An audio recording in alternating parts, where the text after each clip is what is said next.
Hello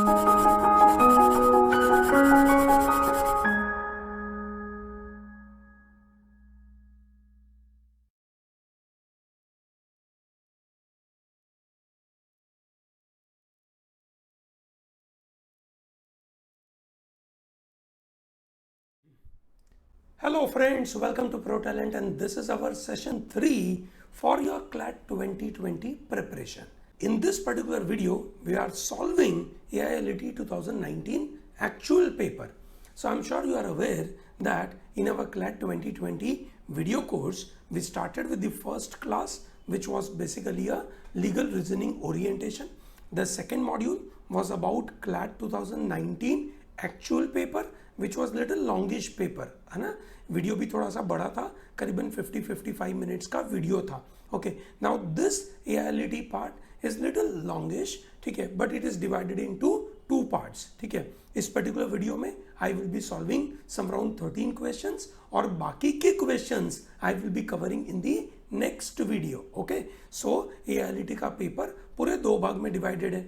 जो भी students CLAT की तैयारी कर रहे हैं, ठीक है, और जो protalentdigital.com को फॉलो कर रहे हैं, उन सब स्टूडेंट्स के लिए ये महत्वपूर्ण है that you start with previous year questions. Previous year questions will give you a basic understanding कि किस टाइप ऑफ क्वेश्चंस आने वाले हैं और उनमें क्या कॉम्प्लिकेशंस क्रिएट होगा, so that you want to plan something in terms of your learning. You know exactly क्या क्या पढ़ाई करनी है. Okay, so इस पर्पस की वजह से this is very important. Okay, after this AILET paper, we will definitely jump to a specific part of your legal. Okay, but before that, couple of announcement.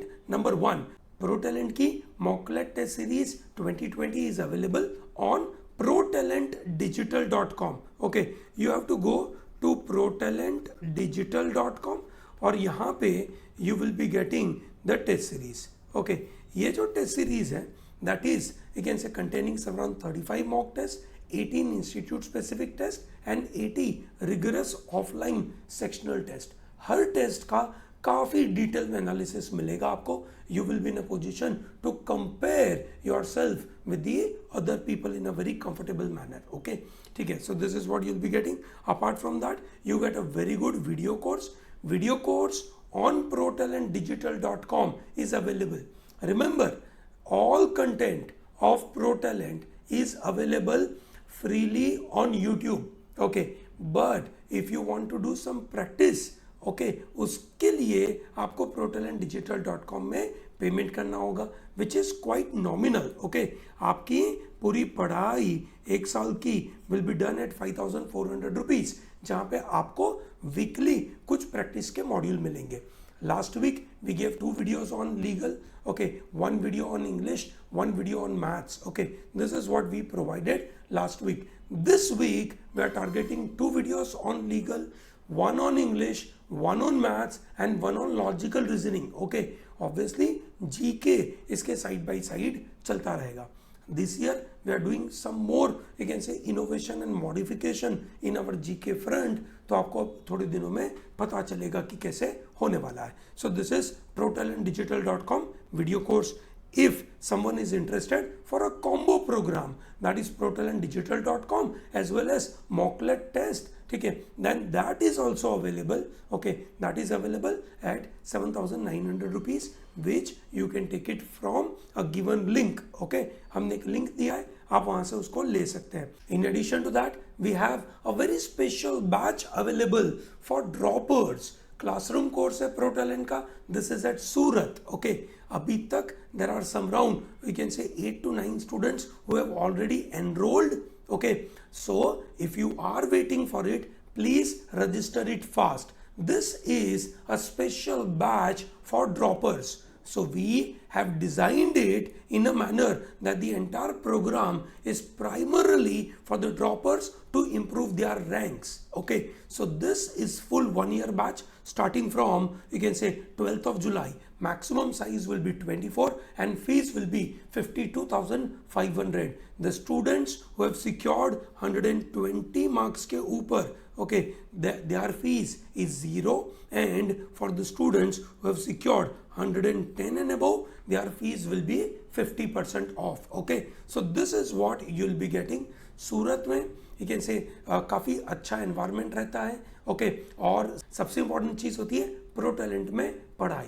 काफ़ी तगड़ी पढ़ाई होती है. ठीक है, काफ़ी मज़ा आएगा आपको. We try to provide lot of you can say hand holding and this particular front. Okay, चलिए, great. So with all this let me start to talk about the AILET 2019 actual paper. Okay, so here I'm discussing about AILET 2019. This is a full paper solution. Okay, so here I'm discussing about legal reasoning part. Okay, this is covering only legal reasoning. ठीक है, चलिए देखते हैं. अब यहाँ पे क्या दिया, क्वेश्चन नंबर 71 to 73 में इतने करीबन 5 आपको प्रिंसिपल दिए गए थे. उसके बाद आपको एक एक क्वेश्चन दिया गया था. I am just explaining the questions to you, ये 2 मिनट में. ठीक है, सो ये आपके सामने इस तरीके के क्वेश्चंस दिए गए थे. तो पहले ये समझना जरूरी है कि एग्जैक्टली किस तरीके की चीजें पूछी गई है. ठीक है, अब प्रिंसिपल्स फटाफट समझते हैं. I will explain each and every principle. ठीक है, थोड़ा सा टाइम लगेगा, but it is good idea for the starter to understand exactly क्या बातें हो रही है. An attempt. ओके, सो पहला प्रिंसिपल किसका है? An attempt is an act committed in part execution of a criminal design or intent. Okay, so attempt किसको बोलेंगे? कोई criminal intent है, उसके लिए कुछ part का execution हुआ. More than mere preparation. Okay, more than mere preparation. ठीक है, so preparation से थोड़ा सा आगे चले जाना. What is preparation? प्रिपरेशन का मतलब होता है कि आपको किसी को मारने की इच्छा है. ओके, और उसके लिए आपने सब कुछ ऑर्गेनाइज कर दिया है. That's a preparation. आप मार्केट में गए, बंदूक लेके आ गए. आप मार्केट में गए, आप बम लेके आ गए. मार्केट में गए, पॉइजन लेके आ गए. That's a preparation. But attempt is more than that. ठीक है, this is related to crime. ठीक है, क्राइम होने के लिए 2 इंपॉर्टेंट चीजें. I am sure all of you are aware. If you are not aware, please understand, कोई भी क्राइम होने के लिए there are 2 important things. One is actus reus, okay, and second is mens rea. Okay, we have already prepared complete module of criminal. Okay, so that is law of crimes के total 11 videos और उसके साथ practice questions we have already uploaded. Please take it from there. Okay, so what is crime? Crime contains 2 things, actus reus and mens rea. You may ask, sir, what is actus reus? Actus reus means it is guilty act. Okay, so this is guilty act. What is mens rea? This means it is guilty mind. Okay, so mere intention is not sufficient, but preparation थोड़ी, मतलब preparation से थोड़ा सा आगे जाना जरूरी है, but falling short of actual commission. So पूरा काम हो नहीं पाया. ठीक है, पूरा काम हो नहीं पाया. ठीक है, but you someone has done more than preparation is called attempt. ठीक है, I hope that is very clear. So students who are targeting 2020, they should know that such concepts. Number 2, whoever by deceiving any person fraudulently or dishonestly induces the person so deceived to deliver any property to any person or to consent that any person shall retain any property or intentionally induces the person so deceived to do or omit to do anything. Okay, सो ये थोड़ा लंबा हो गया. सो इधर क्या बोला? कोई भी बंदा, whoever by deceiving any person. ठीक है, या तो उसको डिसीव कर रहा है फ्रॉड्यूलेंटली या डिसऑनेस्टली, उस बंदे को इंड्यूस कर रहा है. ठीक है, एक बंदे को, और वो डिसीव्ड बंदा, ठीक है, he is delivering a property. ठीक है, और giving a consent to any other person and shall retain any property or intentionally induces a person to deceive, person is so deceived to do or omit to do anything which would, you can say, not omit or not do if he were not deceived. अगर उस बंदे को अगर आपने fraudulently deceive किया, वो normally वो नहीं करता. ठीक है, पर उसने कर दिया. ठीक है, क्यों कर दिया? बिकॉज आपने उसको डिसीव किया. Such kind of thing is called cheating. Okay, और वो डिसीव्ड एक्टिविटी क्या होनी चाहिए? It should likely to cause damage और harm to that person in body, mind, reputation or property. So one is attempt का principle, second is cheating का principle. Okay. Number 3, preparation is the second stage in the commission of crime. It means to arrange necessary measures for the commission of an intended criminal act. So preparation, okay, crime के stages होते हैं, ठीक है. Crime के stages में intention आया, preparation आया, okay. So preparation के बाद अटेम्प्ट आया, ठीक है, और कमीशनिंग ऑफ एन एक्ट आएगा जो अगेंस्ट अटेम्प्ट से थोड़ा सा आगे है. However causes death by doing against an act with the intention of causing death or with the intention of causing such bodily injury as is likely to cause death or with the knowledge that this act is likely to cause death commits the offense of murder. Okay, so चौथा principle किसका है? Murder का. Okay, और पांचवा principal है it's about negligence. whoever causes death of any person by doing any rash or negligent act shall be guilty of negligence. So one is negligence, murder, preparation, cheating और attempt. Okay, 5 आपको principal दिए हैं, अब उसको कहीं पे apply करना है. Let's start with the number 71. That's the first question of legal of AILET. अच्छे से देखिए, काफी अच्छी तरीके से क्वेश्चन दिया इन्होंने. It says in which of the following cases X is guilty of attempting to commit the offense. ज्यादातर हम प्रैक्टिस कैसे करते हैं? प्रिंसिपल और उसको अप्लाई करना है फैक्ट में, ठीक है. यहाँ पे 4 फैक्ट है और ये देखना है कि हमारे मुताबिक ये अटेम्प्टिंग टू कमिट ऑफेंस किस में गिना जाएगा. Number A, x in order to forge a document purporting to executed by y, ठीक है, x का गलत इंटेंशन था, ठीक है, अपने डॉक्यूमेंट को फॉर्ज करना, ठीक है, किसके द्वारा? y के द्वारा. send his servant to buy a stamp paper in the name of y. okay, as the servant reaches the shop he is arrested. okay, now the point is, ठीक है, x के मन में इंटेंशन था document forge करने का.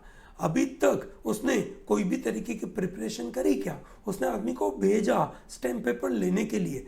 merely you can say sending someone to purchase stamp paper is not a crime. I hope that is very clear. yes, ठीक है, आपने स्टैम्प पेपर लिया, उसके अंदर कुछ गलत चीजें लिखी और वो लिखने के बाद आपने कहीं पे प्रोड्यूस करी तो जाकर उसको क्राइम गिना जाएगा. अभी तक तो कोई क्राइम नहीं है. So there is no attempt to commit the offense. okay, ठीक है. x shoots at y whose back is towards him. ठीक है, x y को मारने की कोशिश कर रहा है, y का बैक x की तरफ है. y is not hurt as he is beyond the range of the gun. ठीक है, y को गोली नहीं लगी. क्यों? क्योंकि वो x की रेंज में नहीं था. ठीक है, अब x का इंटेंशन था y को मारने का. यस, उसने गोली चलाई. Yes, it is more then a preparation. ठीक है, एक्चुअल एक्शन कमिट नहीं हुआ, वो अलग बात है. ठीक है, इसको हम बोल सकते हैं attempting to commit crime. Yes, this will be a perfect example of attempting to commit the offence. So this will be okay. ठीक है, फिर भी हम सी पढ़ेंगे. तो coming to issue number C, saying that X pours half a pint of substance from a bottle marked poison, ठीक है, in the drink of y. x को y को मारने की इच्छा है, he has an intention. ठीक है, उसने एक बॉटल निकाली जिसमें पॉइजन लिखा था जो उसने y के ड्रिंक में डाल दिया. ठीक है, y is not aware of it, भाई को पता नहीं है. ठीक है, और बाद में पता चला कि इस बॉटल में कोई पॉइजन नहीं था. जब बॉटल में पॉइजन नहीं है, ठीक है, भले x का इंटेंशन है पर x की preparation was not full and therefore this is no attempt to commit any kind of crime. yes, for example, ठीक है, आपने एक बंदूक उठाई और आप सामने वाले को मारने की कोशिश कर रहे थे और वो जो बंदूक थी वो नकली थी. ठीक है, आपने गोली चलाई और कुछ हुआ नहीं. ठीक है, सो आपने कोई क्राइम किया क्या? नहीं. Okay, so this is no attempt और no crime for that matter. Okay, so this is gone. Coming to number D, X administers some noxious substance to Ria so that an abortion results. X का intention था रिया को abortion करवाने का, तो उसने कोई noxious substance उसको दे भी दिया. ओके, ठीक है, अभी उसका ऑब्जेक्टिव क्या था? एबॉर्शन करवाना. The woman was not pregnant, Riya was not pregnant. अब रिया प्रेग्नेंट नहीं थी तो एक्स ने जो भी काम किया, ठीक है, will that be committed as a crime? No, so there is no attempt in this case and therefore answer would be B. I hope that is very clear. Okay, so out of given option, B is the most suitable one out of all this. Okay, चलिए great, आगे बढ़ते हैं and let's talk about number 72. Okay, Amar applied for the post of PG teacher in the government school and submitted his application along with his degrees. He was called for interview on 10th June, but school authorities on 10th May 2018 discovered that the copy of degrees attached with Amar's application are forged and so the interview was cancelled. Okay, interview के लिए कब बुलाया गया था उसको? 10th जून. Okay, और 10th में उसके एक महीने पहले पता चल गया कि उसकी डिग्रीज फॉर्ज्ड है. ओके, और उसको इंटरव्यू के लिए कैंसिल कर दिया. So is there any offence committed by the, you can say, Amar? अब अमर ने, ठीक है, पहले पता चल गया पर अमर प्रिपरेशन से थोड़ा आगे लेवल तक चला गया. He actually gave the documents to the authorities और अथॉरिटीज वो डॉक्यूमेंट को देख रहे थे. ठीक है, सो देयर बाय अमर ने चीटिंग करी है. ठीक है, चीटिंग फुल हुई क्या? नहीं, क्योंकि उसका इंटरव्यू हुआ नहीं. ओके, उसके पहले ही पता चल गया. सो फुल चीटिंग तो हुई नहीं, but it is a guilty of attempt to cheat. Okay, so he was guilty of attempt to cheat. Answer would be C. Okay, he is not guilty of cheating क्योंकि final execution हुआ नहीं है. He is guilty of preparation to cheat. Preparation से अगला step ले लिया है, उसने वो डॉक्यूमेंट सबमिट कर दिए थे. ओके, सो देयरफॉर आंसर क्या हो जाएगा? C. Okay, and then we look at number 73. X tries to pickpocket Z. Z has a loaded pistol in his pocket. X's hand touches the pistol and triggers it, resulting in the death of Z. ठीक है, which of the following offenses committed by X? Okay, X ने Z को मारने के लिए कुछ किया. Did he has any intention of killing him? So that means जो मर्डर बोला है या homicide by negligence, that is culpable homicide by negligence, उसके लिए सबसे महत्वपूर्ण चीज क्या होनी चाहिए? उसका इंटेंशन होना चाहिए कि उसको वो मारना चाहता था. ठीक है, वो मारना चाहता था क्या? नहीं. ओके, उसका नेग्लिजेंस था. नेग्लिजेंस तब होगा जब उसने खुद अपनी कोई गलती से सामने वाले को मारा. ठीक है भाई, उसका ऑब्जेक्टिव क्या था? पिक पॉकेटिंग करना. सामने वाले के जेब में पॉकेट की जगह पर बंदूक निकली. अब पॉकेट की जगह पे अगर बंदूक निकलती है तो that is not the fault of X. ठीक है, और therefore X is a guilty of pickpocketing only and not murder, not homicide, but it is only pickpocketing. Okay, I hope that is very clear. So this is 71 to 73. Now we have, you can say, 4 questions. ठीक है, now they have this principles. अब आप questions देखेंगे. ठीक है, so थोड़े बड़े बड़े हैं. So that is 74, then this is 75, this is 76 and this is 77. 77 में कुछ और principles आ गए. ठीक है, okay, and then you have, you can say, 78. Okay, so ये तरीके के आपके पास questions हैं. So 74 to 76 टोटल मिला के 3 क्वेश्चंस और ये रहे उसके प्रिंसिपल्स. ओके, ठीक है, चलिए ग्रेट. सो लीगल प्रिंसिपल्स क्या बोलते हैं? पहला, tort of negligence is a legal wrong.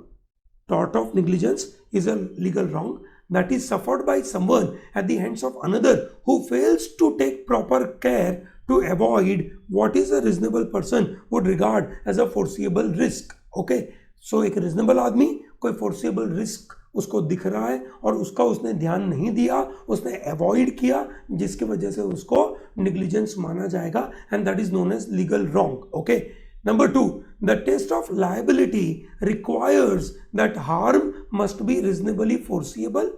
ठीक है, the harm must be reasonably foreseeable result of defendant's conduct. A relationship of proximity must exist and it must be fair, just and reasonable to impose liability. ठीक है, अब liability का test क्या होगा? सबसे पहली बात क्या होनी चाहिए? The harm must be reasonably foreseeable result of defendant's act. So defendant का जो conduct है उससे वो foreseeably result होना चाहिए उसका, and there has to be a relationship of proximity. ठीक है, क्या क्या होना चाहिए, प्रॉक्सिमिटी, मतलब जो डिफेंडेंट ने जो एक्ट किया उसके साथ ये कनेक्टेड होना चाहिए, ठीक है, साथ में वो फेयर, जस्ट और रिजनेबल होना चाहिए. Voluntary non fit injuria is a defence in the action of negligence. So negligence, फिर उसकी लायबिलिटी कैसे अराइज होती है, और वॉलंटरी नॉन फिट इंजूरिया. वापस समझते हैं, वॉलंटरी नॉन फिट इंजूरिया का क्या मतलब होता है.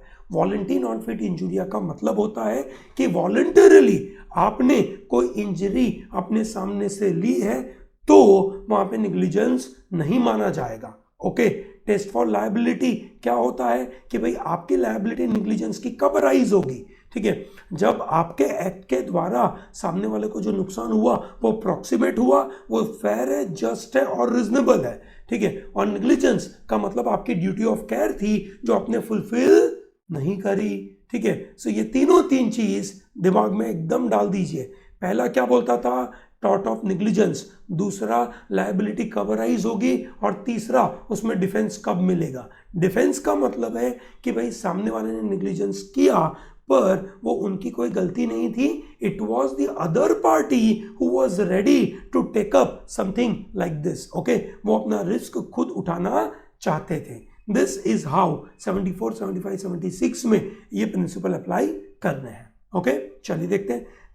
फैक्ट्स लंबे होते हैं AILET की एग्जाम के अंदर, ठीक है. मेरा मानना है कि ये जो इन्होंने लंबे लंबे प्रिंसिपल्स दिए, एक बार अगर आपको समझ आ गया टॉट क्या है तो आप सीधा फैक्ट के ऊपर जंप कर सकते हैं. स्पीड तो आपको तगड़ी चाहिए होगी, ठीक है. अब यहां देखते हैं नंबर 74 फैक्ट्स बोलते हैं, in a sad incident 95 fans of football club died in a stampede in a Nehru Stadium.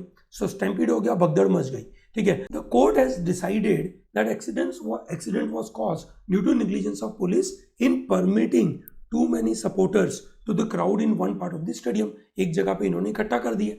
Now a suit is filed by Harman and several other people against the Commissioner of State Police.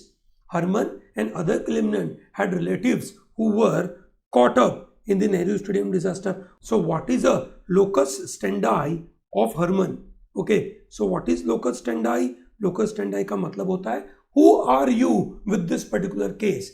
Do you have any connection? Harman has a connection because Harman's relatives were died. Okay, so Harman's relatives were died. Okay, the disaster was broadcast on live television where several claimants alleged that they had witnessed friends and relatives die. Others were present in the stadium and had heard about the events in other ways. All claimed damages for the psychiatric harm they suffered as a result. So बाकी लोगों ने, जिन्होंने TV पे देखा या जो लोग वहां पे स्टेडियम पे खड़े थे, उन्होंने अलग अलग तरीके से देखा, तो उन्होंने साइकियाट्रिक हार्म के बारे में कमेंट मतलब क्लेम किया.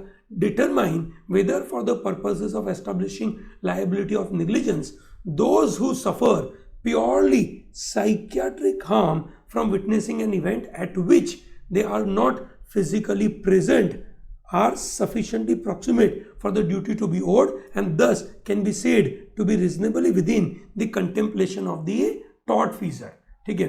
So अब सवाल ये पैदा होता है कि जो लोग उस इवेंट के साथ प्रॉक्सिमेट नहीं थे, that means they were not present in the crowd, they were not present in the stadium, जिन्होंने टीवी पे देखा, जिन लोगों ने टीवी पे देखा, ठीक है, they were, we can say, sufficiently proximate related to the psychiatric harm, we can say, suffered. उनको जो psychiatric harm हुआ उसके अंदर ये एक तरीके से negligence वाला काम गिना जाएगा कि नहीं, ठीक है. चलिए देखते हैं.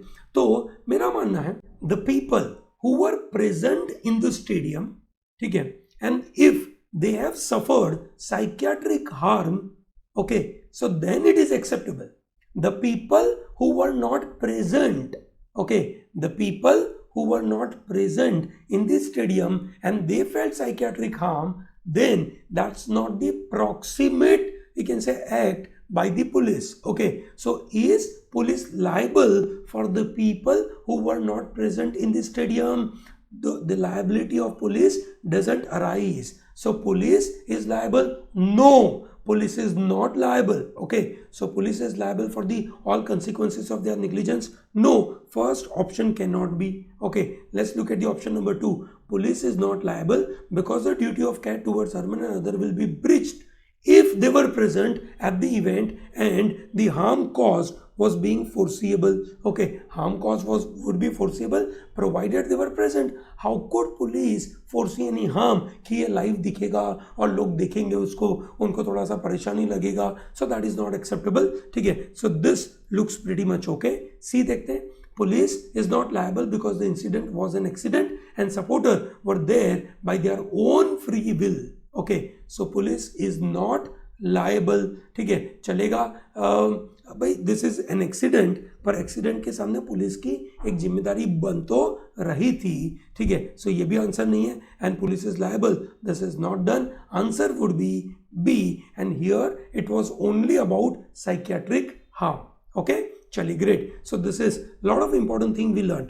लोकस स्टैंडाई सीखा हमने. ठीक है, और लायबिलिटी किसकी निकालनी थी वो उन्होंने क्लियर कट बोला था. ये गलती नहीं होनी चाहिए कि आप क्वेश्चन अच्छे से नहीं पढ़ रहे हो और आप आंसर नहीं निकाल रहे हो, गलत हो जाएगा. ठीक है, चलिए आगे देखते हैं. And number 75, X purchase a disused cinema with the intention of turning it into a multiplex. ठीक है, सो एक डिसयूज्ड सिनेमा था, उसको मल्टीप्लेक्स बनाने का काम था. 6 weeks after X entered the building for the first time, it was set on fire by intruders and destroyed. As a result, the adjacent buildings were also affected and damaged. The cinema building was a target, you can say, to vandals and children who often played there. But X had no knowledge, you can say, but X had no knowledge of any previous attempt to start fire at the cinema building. The owners of the adjacent buildings brought an action for negligence against X on the grounds that X failed to take reasonable care for the safety of the buildings by not keeping cinema locked, making regular inspection and employing a caretaker. ठीक है, cinema वाले ने जब ये disuse cinema को purchase किया उसके बाद उसने उसका प्रॉपर केयर नहीं किया. ठीक है, उसको लॉक नहीं किया, रेगुलर इंस्पेक्शन नहीं किया, केयर टेकर नहीं रखा, इसलिए आजू बाजू वाले कोई लोग थे जिन्होंने उसको आग लगा दी और आग लगाने से आजू बाजू वाले को परेशानी हुई. ठीक है, decide whether the occupier of the property owe a duty of care to the adjoining occupiers in respect of acts of trespass on his property resulting in the damage of adjoining property. ठीक है, तो जो X है, ठीक है, will he be liable? Okay, for what purpose? For the trespassers who are coming and creating trouble in his building and उसकी वजह से आजू बाजू वाले को नुकसान हुआ. ठीक है, so this is a reasonably a tricky scenario. बहुत अच्छा पॉइंट है ये समझने के लिए कि यहाँ पे जो proximate connection हो रहा है कि नहीं हो रहा है. पहला आंसर पढ़ते हैं. An occupier of a property owes a duty of care to the adjoining occupiers in respect of acts of trespass on his property resulting in the damage of adjoining properties under all circumstances. ठीक है, now this is you can say superlative. In all circumstances तो नहीं, there will be some exceptions, yes or no. ठीक है, और हमें जो principal दी है उसमें इन्होंने ऑल सर्कमस्टेंसेस तो कुछ बोला नहीं है. सो ऐसे सुपरलेटिव्स, ठीक है, जहां पे एक्सट्रीम आंसर्स होते हैं और प्रिंसिपल में ऐसा कुछ बोला नहीं है, उसको हमेशा अवॉइड करने का. This is a very important learning for all of us that avoid superlative. ठीक है, तो ये आपका आंसर नहीं होगा. Number B, so X was not aware of the previous attempts of vandals to start fire. ठीक है, उसको पता ही नहीं था. ठीक है, the building did not present an obvious fire risk. उस बिल्डिंग का कोई obvious fire risk था भी नहीं. So X was not under any duty to anticipate the possibility of fire and take measures to prevent the entry of vandals. तो उसका कोई duty of care बनने वाला नहीं था. So there is no duty of care existed towards the adjoining properties in this case. Okay, so therefore this should be the answer possibly. Okay, let's read C. Though X were not aware about the previous attempts of vandals to start fire and the building did not present obvious fire risk, but he failed to take reasonable care. Okay, so the point is उसका previous में कुछ हुआ ही नहीं था और उसको aware था ही नहीं, तो इसलिए कोई ड्यूटी ऑफ केयर उसकी बनती ही नहीं थी. So therefore this is not. ठीक है, एक्स इज नॉट लायबल. अब ये बहुत ही जो नंबर सी है ना, दैट्स अ स्टैंडर्ड वन, ठीक है, इन terms of giving you option. जो प्रिंसिपल्स है उसी के खिलाफ जाकर आंसर देना, ठीक है. तो ये तो बिल्कुल आंसर होगा नहीं. X is not liable as the adjoining occupiers are also negligent about not being careful in safeguarding their properties against the fire, ठीक है. तो वो लोग भी खुद का ध्यान नहीं रख रहे थे, ठीक है. अभी वॉलंटरी नॉट फिट इंजुरिया यहाँ पे लगेगा नहीं लगेगा, because X was not aware, so D is also not the answer. Answer would be B. Okay, so काफी अच्छा था, ठीक है. लेट्स टेक नंबर 76, ठीक है. 76 बोलता है a team of scientists imported a virus for the purpose of research, ठीक है. They carried out research on their premises into foot and mouth disease in cattle, and they were apparently responsible for escape of some virus. As a result, there was an outbreak of foot and mouth disease in the area, and Minister of Agriculture ordered 2 markets to be closed, ठीक है. So this cost some traders who were 2 form of auctioneers a loss of profit of total 6 days. ओके, 6 दिन का उनको loss हुआ, ठीक है. For which they sought to recover. Decide whether the scientist owed a duty of care towards the trader. Scientist की duty of care थी दूसरों के प्रति, ठीक है. This is very interesting thing, ठीक है. क्या इश्यू आया, उनको क्या लॉस हुआ, pecuniary loss, that is monetary loss. No physical damage, ठीक है ना, no property loss, but it is monetary loss, that's a pecuniary loss. अब उस पिक्यूनियरी लॉस के लिए ड्यूटी ऑफ केयर नेग्लिजेंस में आती है कि नहीं आती.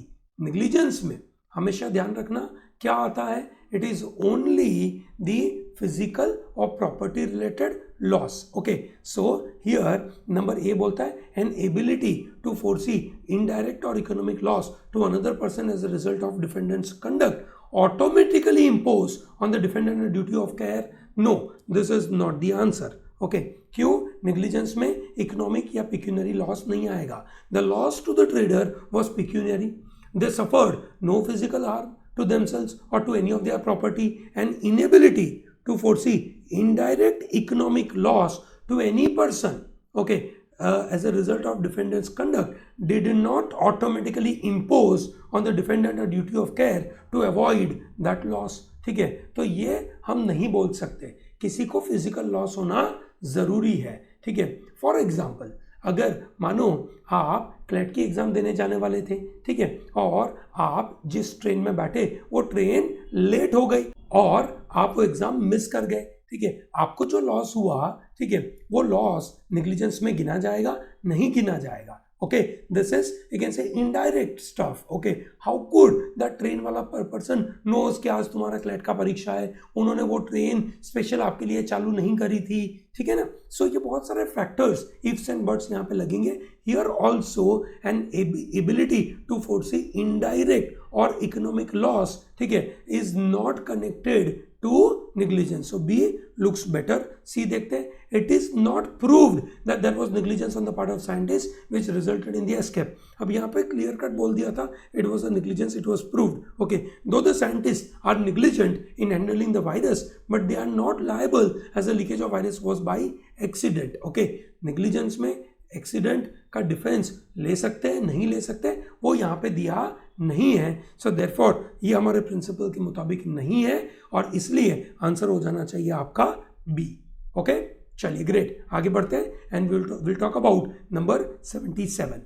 Private nuisance is a continuous unlawful and indirect interference with the use or enjoyment of land or of some right over or in connection with it. Okay, so what is private nuisance? It is continuous, unlawful and indirect interference. ठीक है, so कोई direct interference है नहीं, ठीक है. It is continuous, unlawful and indirect interference with the use or enjoyment of land, ठीक है, और of some right over or in connection with it. That's called nuisance. समझ में आ गया होगा भाई, किसी को continuously unlawful way में उसकी enjoyment of land में indirect interfere करना is a nuisance, and that's a private nuisance. A person is liable if he can reasonably foresee that his acts would be likely to injure his neighbor. So person is liable. The foreseeability of the type of damage is a prerequisite of the liability in the actions of the nuisance. Nuisance में foreseeability of the type of damage is a prerequisite कि उस बंदे को किस तरीके का damage होगा, उसकी फोर्सिबिलिटी करना इज अ प्री रिक्विजिट, उसके बगैर काम नहीं चलेगा। ओके, न्यूसेंस होने के लिए फोर्सिबिलिटी ऑफ डैमेज, किस तरीके का डैमेज होगा वो इंपॉर्टेंट है। सो ये स्टार मार्क कर लीजिए। नंबर 3 प्रिंसिपल आपका यहाँ पे भरपूर लगेगा। ओके, देखते हैं। Bharat sugar limited operated a sugar refinery on the bank of river Ravi. They had a jetty from which raw sugar would be offloaded from the barges and refined sugar would be taken. The sugar would be taken to the larger vessel and then transferred to smaller barges to enable them to get into the shallow water. As a part of development, Bharat Sugar Limited wished to construct a new jetty, dredge the water to accommodate the large vessel. At the same time, the state was constructing new ferry terminals. The design of the ferry terminal was such that it caused siltation on the channels. ठीक है, after using channels. ठीक है, so basically ये लोग Bharat sugar limited एक तरीके का jetty बनाना चाहते थे, उसको और नया डेवलप करना चाहते थे। उसके सामने ठीक है ना, ये जो स्टेट था they was also constructing a new ferry terminal. तो उसकी वजह से क्या हुआ, सिल्टेशन ऑफ चैनल, मतलब चैनल में सिल्टेशन आने लगा ताकि पानी वहाँ से आना बंद होगा। This is what you should be knowing. Okay, ठीक है, सिल्टेशन, चैनल, ये जनरल नॉलेज की बात है। ठीक है, after using channels for short while, Bharat sugars larger vessel were no longer able to use them. Further, dredging at the cost of 7,50,000 was required to make channel and jetties usable by the vessels. तो जो state ने काम किया उसकी वजह से इनके जो वेसल वाला पार्ट है, ठीक है, वो ढंग से यूज नहीं कर पा रहे थे और उसके ऊपर उनको और खर्चा करना पड़ा 7.5 लाख रुपये का। Bharat sugar limited brought an action in nuisance to recover the cost of extra dredging. Is the state liable? Okay, state liable है या नहीं इस पर्टिकुलर ड्रेजिंग के लिए?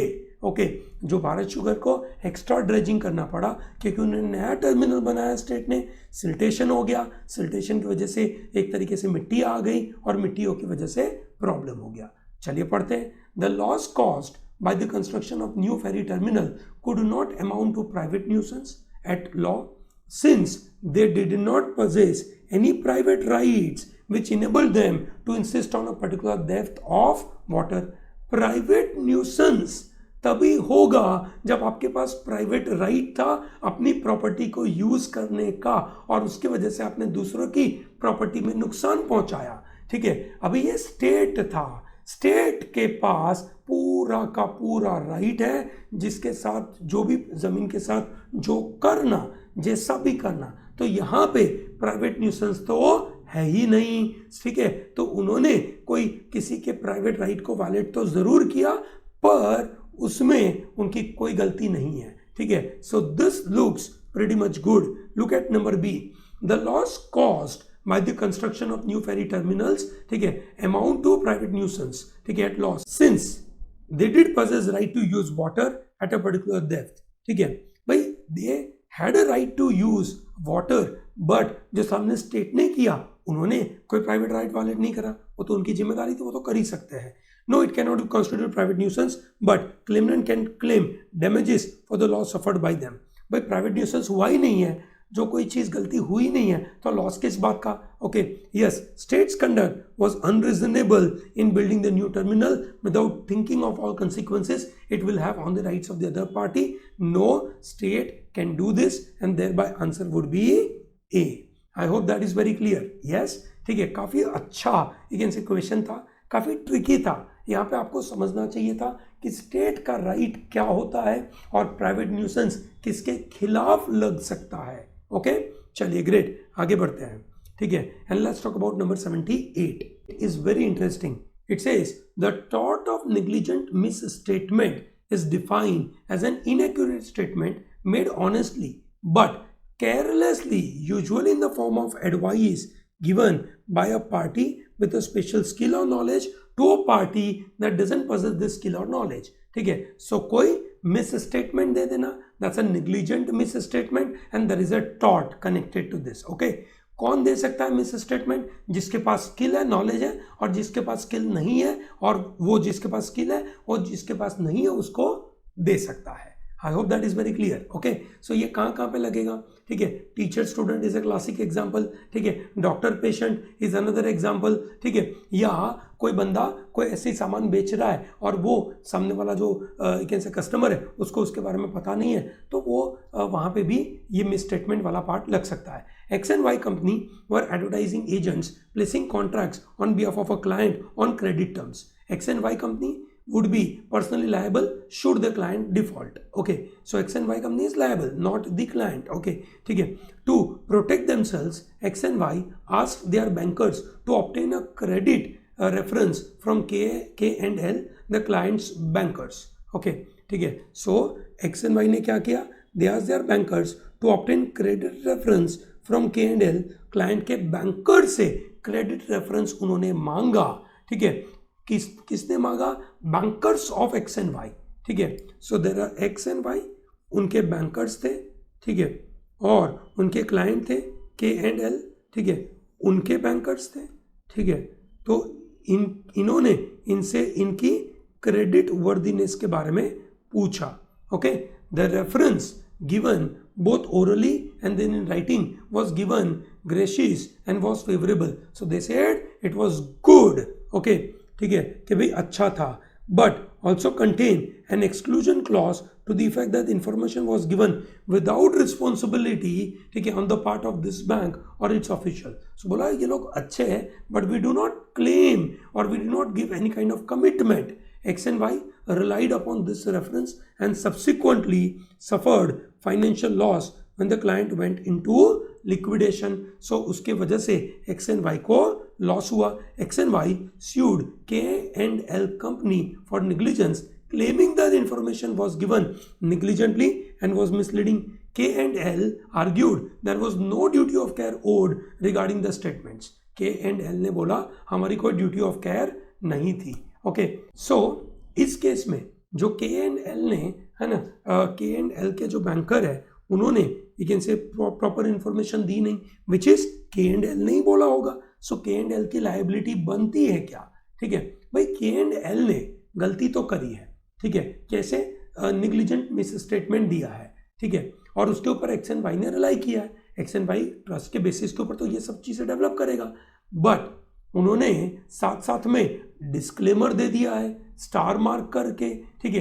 क्या डिस्क्लेमर है? डिस्क्लेमर ये है कि हमने यहाँ जो जो भी चीजें बताई है वो हम हमारे ऑनेस्ट इंटेंशन के साथ दे रहे हैं, पर उसकी वजह से कुछ गलती हो जाए we are not responsible. Okay, so देखते हैं. K and L's disclaimer was not valid to protect them from any liability. गलत, वो डिस्क्लेमर बिल्कुल काम का है. X and Y has a duty to obtain necessary information themselves without relying upon the other party. है ना, they have to rely in some scenario and they have relied. That's pretty much okay. ठीक है, it was reasonable for K and L to have known that the information that they had given would likely have been relied upon by entering into a contract of some sort that would give rise to a special relationship of trust in which K and L would have to take sufficient care in giving advice to avoid negligence liability. ठीक है, के and L की बिल्कुल जिम्मेदारी थी क्योंकि वो trust के बेसिस के ऊपर काम करने वाले थे. However, on these facts, disclaimer is sufficient to discharge the duty. ठीक है, so I think this looks pretty much good. Okay, D देखते हैं. It was reasonable for K and L to have known that information that they had given would likely to have been relied upon for entering into contract, and that would give rise, ठीक है, to a special relationship of trust in which K and L would have to take sufficient care in giving advice to avoid liability. ठीक है, hence liable for negligent misstatement. No, उन्होंने disclaimer दे दिया था. So therefore answer would be C. Okay. चलिए, great. So what I'm doing is I'm stopping it here. I thought to cover some around 13 questions, but they were longish, so I could cover only 8 questions. ठीक है, next set of questions will be covered in the next video. Please watch it so that you get an idea. Okay, and मेरे हिसाब से आप सब लोगों को, ठीक है, जब आप क्लैट की तैयारी चालू कर रहे हैं तो प्रीवियस ईयर के क्वेश्चंस पढ़ना बहुत ज़रूरी है. सो प्लीज़ आप इसको गो थ्रू करिए, और जैसे मैंने बताया था कि जब आप ये चालू करें उसके पहले ठीक है, ये वीडियो चालू करने के पहले आपको इसकी क्वेश्चंस की प्रैक्टिस protalentdigital.com से कर लेनी चाहिए. ओके, चलिए, great, thank you very much. And if you like this video, share and subscribe this channel. Okay, thank you very much and all the best.